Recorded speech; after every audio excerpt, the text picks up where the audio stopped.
অস্ট্রেলিয়াতে এমবিএ করার পরে জবের অপরচুনিটি কেমন, এইটা আরেকটা প্রশ্ন আমি প্রায়ই পাই। তো সেই কনটেক্সটে আজকের এই ভিডিওটা।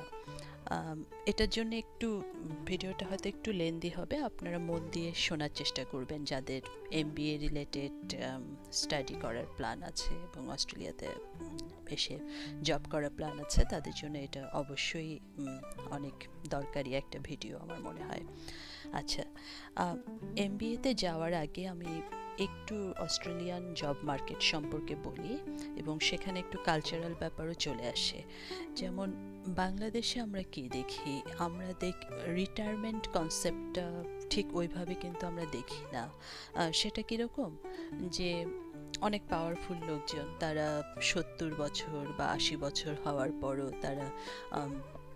তারা জীবনে অনেক কিছু অ্যাচিভ করে ফেলেছেন, কিন্তু তারপরও কি হয়, তারা কোনো একটা পলিটিক্যাল পার্টিতে যান বা কোনো একটা উপদেষ্টার পদ নেন বা একটা লিডারশিপ পজিশন নেন এবং তারা সেই পজিশনেই আমৃত্যু কাজ করেন, মানে যতদিন তাদের শারীরিক অবস্থা ভালো থাকে এবং তারা অফিসে যেতে পারেন তারা কাজ করেন।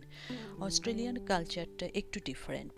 কেন ডিফারেন্ট? কারণ এখানে একজন মানুষ জন্মের পর থেকে তার যখন 14 বছর বয়স হয় তখন থেকে কিন্তু সে অফিসিয়ালি কাজ করার পারমিশন পায়। এটাকে বলে জুনিয়র রেট জব। মানে 14 বছরের একটি ছেলে বা মেয়ে সে কোনো দোকানে গিয়ে রিটেল বা ম্যাকডোনাল্ডস বা কেএফসি বা কোনো রেস্টুরেন্টে কিন্তু কাজ করতে পারে এবং ওরা একটা জুনিয়র রেট পায়। আর যেহেতু অস্ট্রেলিয়ান কালচারে কাজের লোক বা ছোটোখাটো পজিশন যেমন মালি, পিয়ন, দারোয়ান এই জিনিসগুলো ওই অর্থে নেই, তো বাচ্চারা কি হয় যে খুব ছোটোবেলা থেকেই বাসার সব ধরনের কাজে ইনভলভড থাকে। হ্যাঁ, যেমন লন মো করতে হবে, তো বাসার যেই ছেলেটার বয়স 12 বছর বা যে মেয়েটার বয়স 12 বছর ওরা লন মো করছে এবং বাবা মা ওদেরকে সেই সময় থেকেই ছোট ছোট হাত খরচের টাকা দেয়। তো এরকম একটা মানে কালচারটা ওভারঅল এরকম থাকে। তো সেই ছেলে বা মেয়েটা 14 বছর বয়সে পিওর অস্ট্রেলিয়ান যারা, এদের একটা বড় গ্রুপই কিন্তু স্কুলে যাওয়ার পাশাপাশি 14 বছর মানে ক্লাস 8 বা 9-এ পড়ছে, কিন্তু তারা কিন্তু একই সাথে হচ্ছে যে ছোটোখাটো জব করছে, মেয়েরা বেবি সিটিং করছে, রিটেল শপে যাচ্ছে। ইভেন ছেলেরাও আমি দেখেছি যে ছোট 14 বছরের ছেলে হয়তো তার কোনো কাজিনকে দেখছে যার বয়স হয়তো 4 বছর, ওর হাতে তার আন্টি বা আঙ্কেল বাচ্চাটাকে দিয়ে কয়েক ঘন্টার জন্য চলে গেছে এবং তাকে কিন্তু বেবি সিটিংয়ের টাকা দেওয়া হচ্ছে। তো কাজের কনসেপ্টটা ওরা এই বয়স থেকেই পায় এবং 18 থেকে তারা অফিসিয়ালি কিন্তু সব ধরনের কাজের পায়, পারমিশন পায় এবং ড্রাইভিং লাইসেন্স করতে পারে। তো নর্মালি যেটা হয় যে একটা বিশাল অস্ট্রেলিয়ান জনগোষ্ঠী 18 বছর বয়স যাদের, তারা কিন্তু ইউনিভার্সিটিতে না গিয়ে যে কোনো কাজে ঢুকে যায় এবং বাবা মারাও এটা নিয়ে খুব বেশি মাথা ব্যথা তাদের নেই, কারণ তারা জানে যে 18 বছর হলে হি or she is an adult. So ওদেরকে ছোটোবেলা থেকেই ওভাবে কিন্তু বাবা মারা রেডি করে যে তুমি 18 বছর হলে তুমি ফুল টাইম কাজে যাবা, তারপর তোমার লাইফের এই জিনিসগুলোর দিকে তুমি ফোকাস করবা এবং এই বলতে অ্যাজ এ প্যারেন্ট আপনি কি চাইবেন, আপনি চাইবেন আপনার বাচ্চার একটা সুন্দর লাইফ হোক, তার টাকা পয়সা ব্যাপারে সে গুড মানি ম্যানেজমেন্ট শিখুক, সচ্ছল থাকুক, সে একটা বাড়ি কিনুক। তো যেই ছেলে মেয়েগুলো 18 থেকে কাজ শুরু করে এবং ফ্যামিলি থেকে ভালো গাইডেন্স পায়, ওরা কিন্তু 20 বা 21 বছর বয়সের মধ্যে মোটামুটি একটা 1 বেডরুম অ্যাপার্টমেন্ট কিনে ফেলে। এটা কিন্তু মানে আপনি যদি খুব বেশিভাবে অজি কালচারে মিক্স আপ করেন দেখবেন এটা খুব কমন ফেনোমেনা দেখেন ওখানে। আর যাদের প্যারেন্টস ওদেরকে ইউনিভার্সিটিতে পাঠায়, ওরাও 22-23 বছরের মধ্যে ইউনিভার্সিটি থেকে বের হয়ে কিন্তু গ্র্যাজুয়েট লেভেলের একটা জব শুরু করে। তো ওভারঅল যদি দেখেন যে যে মানুষটা 18 বছর বয়সে আমি ঠিক আছে আমি 14 বছরটা বাদ দিলাম, ওটা না হয় বাস ছোট কাজ ধরি, কিন্তু 18 বছর থেকে যে জব মার্কেটে অ্যাক্টিভলি আছে, তো 40 বছর হতে হতে তার বয়স কত হবে? আই মিন বয়স না, তার বয়স 40 বছর হতে হতে কাজের এক্সপিরিয়েন্স কত হবে? 22 বছর। তো অলরেডি সে 22 বছর কাজ করে ফেলছে। 50 হতে হতে 32 বছর কিন্তু তার কাজের এক্সপিরিয়েন্স। তো এই যে ওয়ার্কিং লাইফ, 32 বছর ধরে সে প্রতিদিন সকালে ঘুম থেকে উঠে কাজে যাচ্ছে, সন্ধ্যায় ফিরছে, তারপর সে তার লাইফের অন্যান্য কাজ করছে। তো এবং 18 বছরে যখন একটা ছেলে বা মেয়ে কাজ শুরু করে এবং সে যদি তার ফাইন্যান্সকে ঠিক মতো ম্যানেজ করে, which is pretty normal in Australian culture. ওদেরকে ফাইন্যান্সিয়াল এডুকেশন অনেক ছোটোবেলা থেকেই দেওয়া হয়, তারা বাবা মার কাছ থেকে শেখে। এবং তার থেকে বড় কথা হচ্ছে যে আমাদের কালচারে যেরকম আমরা মিডল ক্লাসরা স্পেশালি ওইভাবে স্ট্যাটাসকে ধরে রাখার জন্য অনেক কিছু করি, হয়তো অনেক সময় আমি যে টাকাটা আর্ন করি তার থেকে বেশি খরচ করতে হয় বাংলাদেশে, শুধু হচ্ছে আমার সোসাইটাল স্ট্যাটাসটাকে ধরে রাখার জন্য। অস্ট্রেলিয়ানরা কিন্তু এরকম না, ওরা কিন্তু খুব প্র্যাকটিক্যাল ওদের টাকা পয়সা খরচ করার ব্যাপারে। শো অফ জিনিসটা, খুব মানে ফ্ল্যাশি কিছু কেনা, এগুলো ওদের কালচারে খুব কম আছে, রেগুলার পিপলদের কালচারে।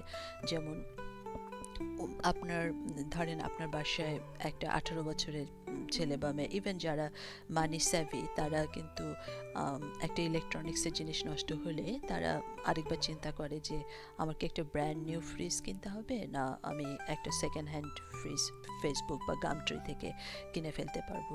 এবং ওরা আরেকটা জিনিস করে, যেহেতু ওদের ফাইন্যান্সিয়াল এডুকেশন ভালো, রিয়েল এস্টেটের পাশাপাশি অনেকেই কিন্তু শেয়ারে টাকা ইনভেস্ট করে, লং টার্ম শেয়ার ইনভেস্ট করে। এবং অস্ট্রেলিয়া তো পলিটিক্যালি খুব স্টেবল একটা কান্ট্রি, ইকোনমি খুব স্ট্রং, সো যার কারণে এদের শেয়ার মার্কেটের ধস বা বাংলাদেশের মতো ম্যানিপুলেশন, এই ব্যাপারগুলো কিন্তু ওইভাবে ঘটে না। সো এটা হচ্ছে অনেকে রিয়েল এস্টেটের, অনেক Australian by the time they are 40 or 50, ওরা কিন্তু মাল্টিপল হাউস ওনার, শুধু একটা বাড়ি না, অনেকের 4টা 5টা বাড়িও কিন্তু থাকে। এবং এটা হয় কিভাবে, তারা তাদের যে ইনকামটা, তাদের ফ্যামিলির ইনকামটা, যদি হাজব্যান্ড এবং বেশিরভাগ ক্ষেত্রে হাজব্যান্ড ওয়াইফ দুজনেই কাজ করে, তো তারা সেই টাকাগুলোকে খুব সুন্দরভাবে ইউটিলাইজ করে। তো ওটার ফলাফল হিসেবে তাদের একটা বাড়ি না মাল্টিপল বাড়ি থাকে। তো আরেকটা গ্রুপ হচ্ছে যারা একটু ঝামেলা কম পছন্দ করে, বা আপনি যদি যেহেতু আমি ধরেই নিচ্ছি যে আপনি এমবিএ এর করার প্ল্যানের কারণেই হয়তো আমার ভিডিওটি দেখছেন, তো আপনারা জানেন যে ফাইন্যান্সে যখন ইনভেস্টমেন্টের ব্যাপারটা আসে তখন কিন্তু টাকা একটা বাস্কেটে রাখতে হয় না, বিভিন্ন বাস্কেটে স্প্রেড করতে হয়। তো মোটামুটি একটা যেসব অস্ট্রেলিয়ানরা টাকা পয়সা হ্যান্ডেল করতে ভালো, তারা কিন্তু সবাই কম বেশি শেয়ারেও কিন্তু ইনভেস্ট করে, হ্যাঁ, স্টক মার্কেটে ইনভেস্ট করে। তো বাই দ্য টাইম একজন অস্ট্রেলিয়ানের বয়স 40 বা 50 হয়, তাদের বেশ ভালো একটা শেয়ার পোর্টফোলিও থাকে, একটা রিয়েল এস্টেট পোর্টফোলিও থাকে। এবং আমি কিন্তু এগুলো বলছি যারা শিক্ষিত অস্ট্রেলিয়ান, হ্যাঁ, এখানে আবার কিন্তু মিক্স আপ করবেন না যে রাস্তায় যে হোমলেস দেখেন বা সেন্ট্রাল লিঙ্ক ডিপেন্ডেন্ট না, এটা হচ্ছে যে মধ্যবিত্ত বা উচ্চবিত্ত অস্ট্রেলিয়ানদের কালচারের কথা বলছি। এবং ওরাই তো পড়াশোনা এমবিএ বা ইউনিভার্সিটিতে এমবিএ করছে বা ইউনিভার্সিটিতে যাচ্ছে। আচ্ছা, ওই অংশটায় আসি, কারা এমবিএ করবে, তো তার আগেই এই ভূমিকাটা দরকার আছে। এটা এটা যদি আপনি জানেন, আপনার কাছে উত্তরগুলো আমার মনে হয় যে অনেকটা ক্লিয়ার হবে। যাই হোক, তাহলে আমরা ধরে নেই যে 40 বছর বয়সের একজন অস্ট্রেলিয়ান যে এখানে জন্মিয়েছে, যে 18 বছর বয়স থেকে কাজ শুরু করেছে, তার কিন্তু 22 বছরের জব এক্সপিরিয়েন্স হয়ে গিয়েছে এবং সে ফাইন্যান্সিয়ালি কিন্তু যথেষ্ট স্টেবল, হ্যাঁ। আর by the time he or she is 50, তার 32 বছরের ওয়ার্ক এক্সপিরিয়েন্স। তো 32 বছরের ওয়ার্ক এক্সপিরিয়েন্স যদি আপনি কাউন্ট করেন, এবং সে সবসময় একটা মানে গুড ইনকামের মধ্যে ছিল, একটা স্টেবল ইনকামের মধ্যে ছিল, এবং সে টাকাগুলিকে ঠিক মতো ইনভেস্ট করেছে। অন টপ অফ দ্যাট, যে অস্ট্রেলিয়ান, আপনি যখনই কোনো লিগাল জব করবেন, লিগাল বলতে যেখানে আপনাকে ট্যাক্স দিতে হবে, আপনার এমপ্লয়ার কিন্তু আপনার প্রতিটা পে চেক থেকে সুপার অ্যানুয়েশন নামে একটা জায়গায় টাকা সেন্ড করতে বাধ্য। সুপার অ্যানুয়েশনটা হচ্ছে বাংলাদেশের প্রভিডেন্ট ফান্ড, হ্যাঁ। ধরেন আমি ঠিক এই মুহূর্তে মনে করতে পারছি না, কিন্তু সম্ভবত $24 পার আওয়ার হচ্ছে মিনিমাম ওয়েজ, মানে এটা হচ্ছে সর্বনিম্ন বেতন আমি যদি অফিসিয়ালি কোথাও কাজ করতে যাই। তো ধরেন আমি 1 সপ্তাহ কাজ করলাম, এখান থেকে 10 to 11% একটু ভ্যারি হতে পারে, বাট এই পার্সেন্টটা আমার এই টোটাল যে বেতনটা থাকবে বা প্রতি 24 টাকার 10 অথবা 11%, এটা একটু আপনারা কাইন্ডলি চেক করে নেবেন। আমি এই মুহূর্তে এক্স্যাক্টটা বলতে পারছি না, বাট 10 to 11%, কিছু ইন্ডাস্ট্রিতে ইভেন 17% পর্যন্ত সুপার অ্যানুয়েশন দেয়া হয়। এবং এই সুপারটা হচ্ছে নর্মালি ওয়েজটাকে এভাবে কাউন্ট করা হয়, আপনার hourly rate plus super. So আপনি যদি একটা বেশ ভালো জবে থাকেন যেটার আওয়ারলি রেট হচ্ছে 110 বা 150, সেক্ষেত্রে কি হবে যে যদি 10% সুপার ধরি, তার মানে আপনি ঘন্টায় $115 পাচ্ছেন, তার সাথে 10% সুপার হচ্ছে 15 টাকা, তো $15। তো এই $15 প্রতি ঘন্টায় কিন্তু আপনার সুপারে অ্যাড হচ্ছে। সো এখন আপনি চিন্তা করেন যে আপনার বয়স যখন একজন অস্ট্রেলিয়ান হিসেবে আপনার বয়স 40 বছর বা 50 বছর হবে এবং আপনি কাজ করছেন 18 বছর বয়স থেকে, তাহলে কি পরিমাণ ডলার আপনার সুপার অ্যানুয়েশন অ্যাকাউন্টে জমা হয়েছে। আরেকটা ব্যাপার হচ্ছে, এটা কিন্তু এই অ্যাকাউন্টে শুধু জমা হয় না সুপারটা, এই সুপার অ্যানুয়েশনটা হচ্ছে আপনার থেকে আসে, বিভিন্ন ধরনের সুপার অ্যানুয়েশনের ফান্ড আছে। সো আপনার এমপ্লয়ার আপনাকে চয়েস দিবে যে ওদের নিজস্ব কতগুলো কোম্পানির সাথে লিঙ্ক থাকে, যে যেমন প্লাম সুপার বা এমএলসি সুপার বা ইউনি সুপার, এরকম বিভিন্ন কোম্পানির সাথে থাকে, সেটাতে আপনি যেতে পারেন। অথবা আপনি বলতে পারেন যে না, আমার প্রেফার্ড সুপার অ্যানুয়েশন ফান্ডে, মানে আপনি হয়তো অলরেডি অন্য কোনো সুপার অ্যানুয়েশন ফান্ডের সাথে লিঙ্কড, সো আপনি সেখানে পাঠাতে পারেন। অন টপ অফ দ্যাট আপনি সেলফ ম্যানেজ করতে পারেন। আপনি সেলফ ম্যানেজটা কীরকম, যে আপনি কোথাও দেবেন না, আপনি নিজে আপনার সুপারের টাকাটাকে বিভিন্ন স্টক মার্কেটে বা রিয়েল এস্টেটে ইনভেস্ট করবেন। সো যদি খুব ছোট একটা চাকরিও হয়, সেখানে 18 বছর বয়স থেকে 40 বছর বয়স পর্যন্ত 22 বছর আমি একটানা চাকরি যদি করি, এবং আমার সুপার তো ওই যে প্রতি ঘন্টা আওয়ার থেকে 10 to 11% কাটা হচ্ছে, বা ইন্ডাস্ট্রি ভেদে এটা 17%ও হতে পারে বা অনেক হাই হতে পারে।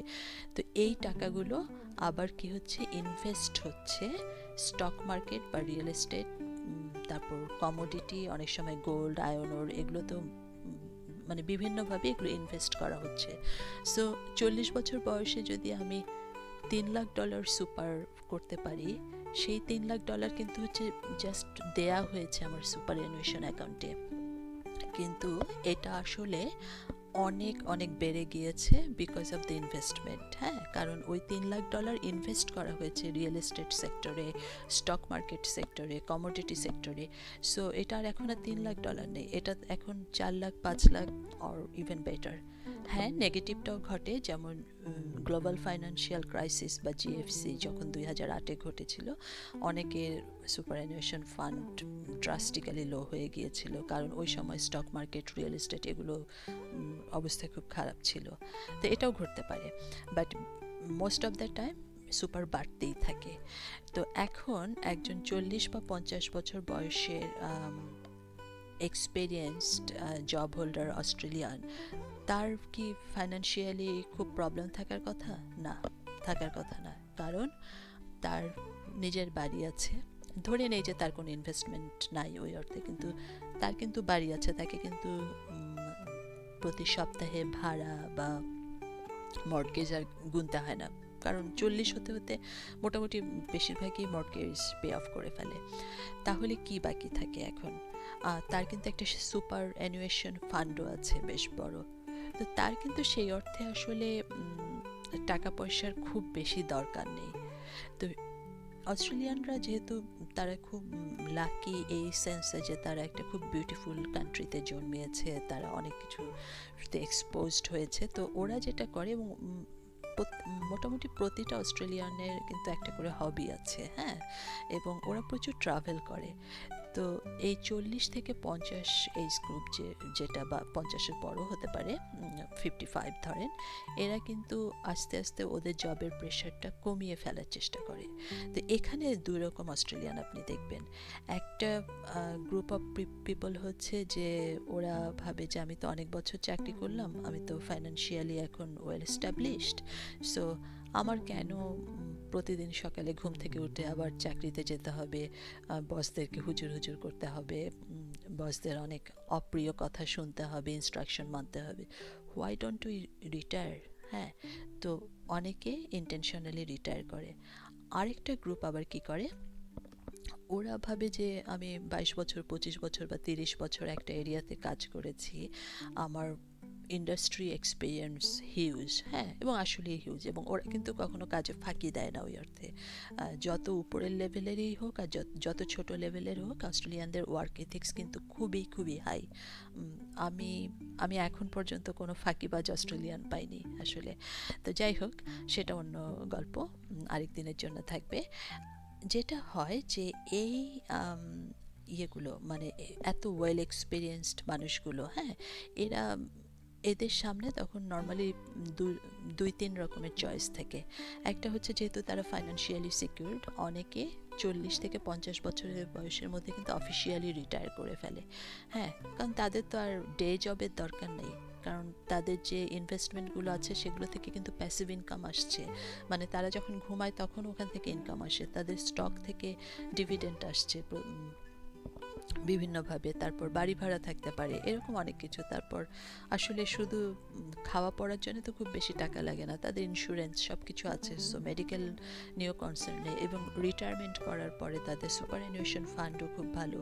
সো একটা গ্রুপ রিটায়ার করে বিশ্ব ভ্রমণে বের হয়, ক্রুজে যায়, তাদের কোনো পার্সোনাল কোনো হবি থাকলে সেটা পার্সু করে, যেমন যারা স্পোর্টস পছন্দ করে তারা হয়তো ম্যারাথনে যাচ্ছে, কেউ 4 হুইল ড্রাইভ নিয়ে বেড়াচ্ছে, কেউ বিভিন্ন ধরনের রেসে পার্টিসিপেট করছে, কেউ ফিশিংয়ে যাচ্ছে, কেউ বই পড়ছে, কেউ গার্ডেনিং করছে, মানে এন্ডলেস হবি, তো তারা এই অংশটাতে ফোকাস করে।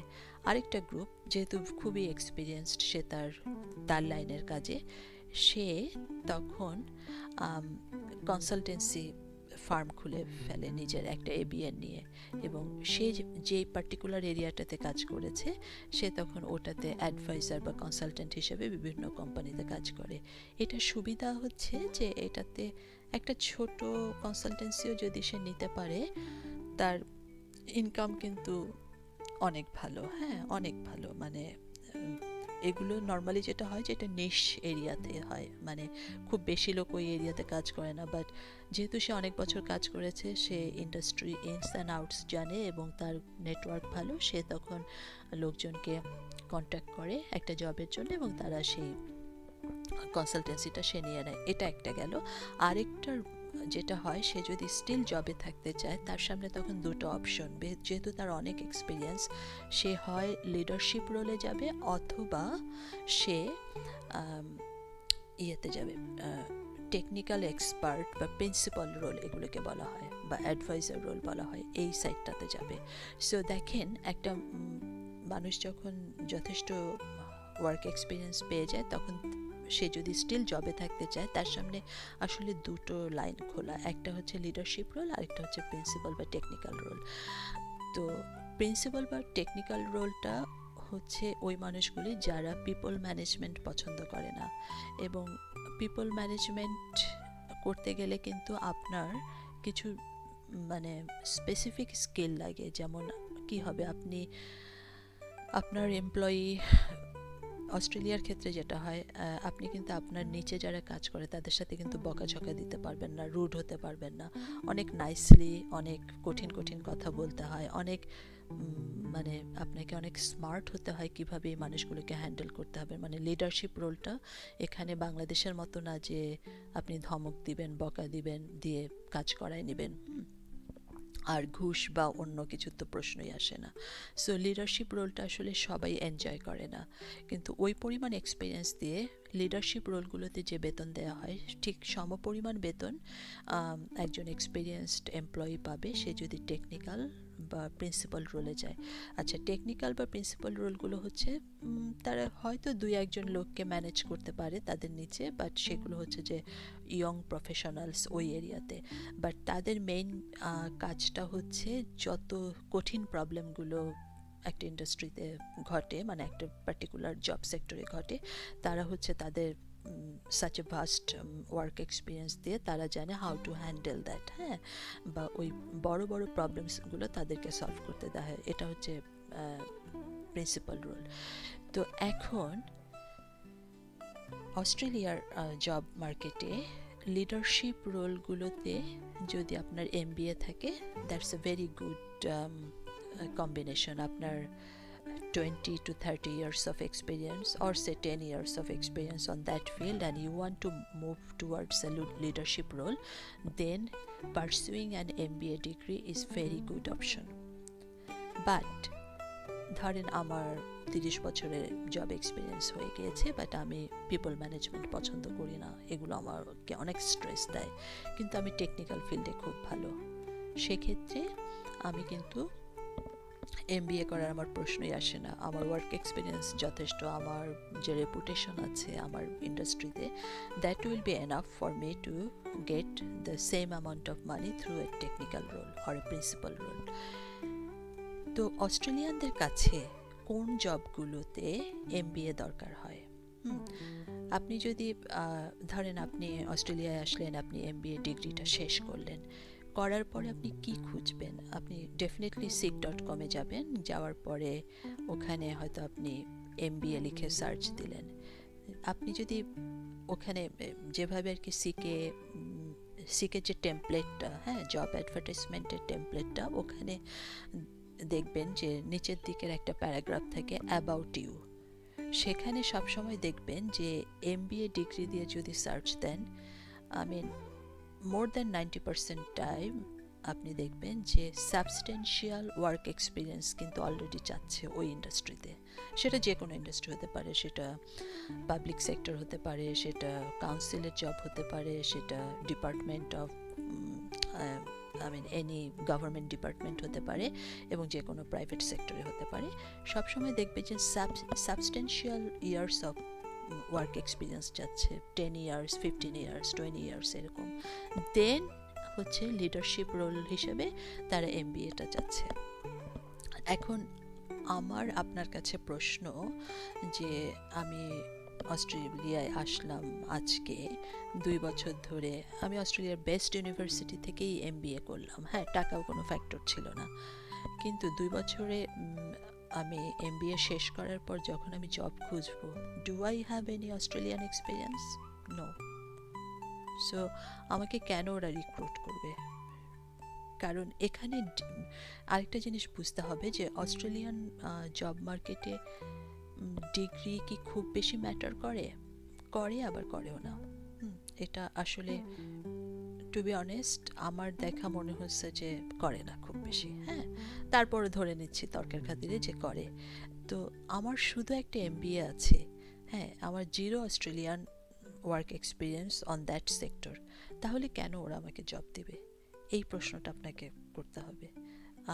আমার মনে হয় আপনি যদি এভাবে প্রশ্ন করেন তাহলে আপনি আপনার উত্তরটা খুঁজে পাবেন, হ্যাঁ। আর অবশ্যই seek.com.au এখানে গিয়ে সার্চ দিবেন আপনার প্রেফার্ড মানে সাবজেক্ট বা প্রেফার্ড ইন্ডাস্ট্রিতে আপনি যে করছেন, কিন্তু ব্যাকগ্রাউন্ডটা কিন্তু মোটামুটি এরকম। আপনি যদি এই সিনারিওটা বোঝেন তাহলে বুঝবেন যে এমবিএটা কোথায় স্ট্যান্ড করে, হ্যাঁ, এখানকার জব মার্কেটে। বাংলাদেশে কিন্তু ঘটনাটা আপনার মনে আছে যে আমি এই ভিডিওর শুরুতে কিন্তু বলছিলাম যে বাংলাদেশের রিটায়ারমেন্ট কনসেপ্টটা ওই অর্থে নেই, হ্যাঁ, কারণ আমরা দেখি যে একটা মানুষ রিটায়ার করার পর সে অ্যাডভাইজার হিসেবে জয়েন করছে, সে এমডি হিসেবে জয়েন করছে, সে একটা লিডার হিসেবে জয়েন করছে। সো বাংলাদেশে কি হয়, যদি শরীর দেয় সে 80-90 ইয়ার্স পর্যন্ত, আমরা এমনও দেখেছি 90 ইয়ার্স পলিটিক্যাল লিডার্সও বাংলাদেশে আমরা দেখেছি, তাই না? তারা কিন্তু জব করে। কিন্তু অস্ট্রেলিয়ানরা আসলে অত সব স্ট্রেস নিতে চায় না। যখন ওরা একটু মিডল এজ থেকেই ওরা কিন্তু ওদের লাইফকে গুছায় ফেলার চেষ্টা করে, এবং সেটা অন মানে একটা বড় গ্রুপের ক্ষেত্রে ইভেন 40 থেকে শুরু হয়, কারণ ওরা চাকরি শুরু করে 18 বছর বয়সে। হ্যাঁ, আমরা শুরু করি 24-25 বা সরকারি চাকরির ক্ষেত্রে 32-33-এ গিয়ে। সো একটা ডিফারেন্স কিন্তু আছে, এবং আমাদের গুছিয়ে উঠতে উঠতে হয়তো 70 বছরে আমাদের জীবন গুছানো হয় না ম্যাটেরিয়ালিস্টিক্যালি, কিন্তু অস্ট্রেলিয়ানদের কিন্তু হয়। তো যার কারণে